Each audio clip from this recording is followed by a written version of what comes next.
Bonjour à tous mes fans, je vous remercie d'être là pour moi et pour vos gentils messages et vos gentils commentaires qui me font toujours super plaisir. Je vous ai promis de préparer des petits tutoriels vidéo pour vous, donc voilà le premier aujourd'hui.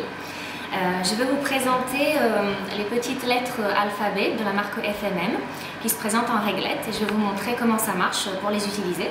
Parce que je reçois souvent des messages des gens désespérés qui me disent « je l'ai acheté mais ça ne marche pas, c'est de la mauvaise qualité ».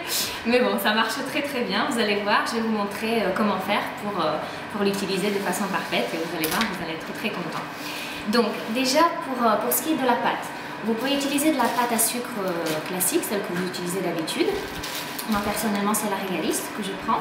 Vous pouvez utiliser aussi de la gum paste, donc celle-ci un petit peu plus costaud, ça va mieux marcher avec si vous êtes vraiment pas sûr et si vous êtes désespéré, si ça marche pas même avec tous mes conseils, essayez la gum paste, vous allez voir ça marchera. Pour la Régaliste qui est de couleurs, surtout la fuchsia, la noire ou la rouge, donc les couleurs qui sont un peu chargées en colorant et donc un peu collantes, un peu molles, je vous conseille d'ajouter un petit peu de CMC. Donc c'est une poudre qui rend la pâte un petit peu plus costaud, un petit peu plus élastique, ça marchera mieux, vous verrez. Donc je vais vous montrer tout de suite comment faire. La première chose à retenir, qui est très important, c'est d'étaler la pâte très finement, d'accord? Donc on va se servir du sucre glace, ça vous savez faire certainement.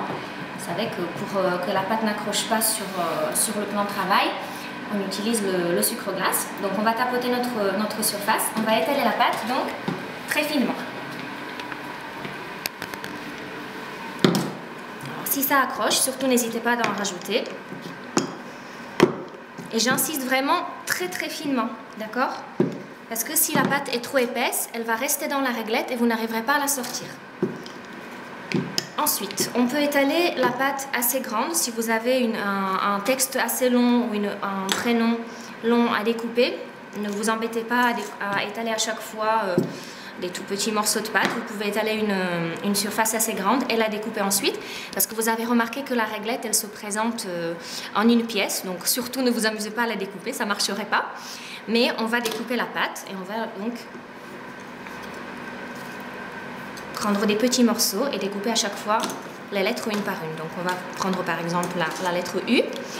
Donc je m'assure bien que mon plan de travail est couvert de sucre glace. Je peux en rajouter un tout petit peu par-dessus aussi, comme ça je suis sûre que ma lettre ne collera pas sur le découpoir. Je prends donc la lettre que j'ai choisie, donc pour moi ça sera le U, celle-ci, et je l'appuie donc dans mon petit carré que j'ai préparé. J'appuie très fort et je bouge sur mon plan de travail pour être sûr que la lettre est découpée. Je vais enlever l'excès, donc je m'assure que vraiment la lettre elle est restée à l'intérieur sans problème. Et là, regardez bien, on va taper la réglette sur le rebord de la table et la lettre va sortir. Donc voilà, elle sort un peu de façon spéciale, donc surtout, j'espère que vous avez une grande cuisine parce que des fois vous pouvez la retrouver à l'autre bout. Mais bon, ça marche quand même. Donc voici. Après, vous pouvez l'arranger avec vos mains, avec les pinceaux, etc. Mais voilà, c'est de cette façon que ça marche. Je vous montre encore une autre pour que vous ne vous disiez pas que je vous ai arnaqué. Allez, mon mari choisit une lettre. C. C. Alors, on va prendre le C, A, B, C. Voilà, donc c'est celle-ci. C'est pas truqué, hein. Hop, la lettre C. Donc, je la découpe. J'enlève l'excès de pâte. Et je la tape sur le rebord de la table. Vous avez vu, la lettre est sortie. Et voilà. Donc bonne chance pour les découpages. Et si vous avez des suggestions pour d'autres tutoriels, surtout n'hésitez pas à m'écrire. À bientôt.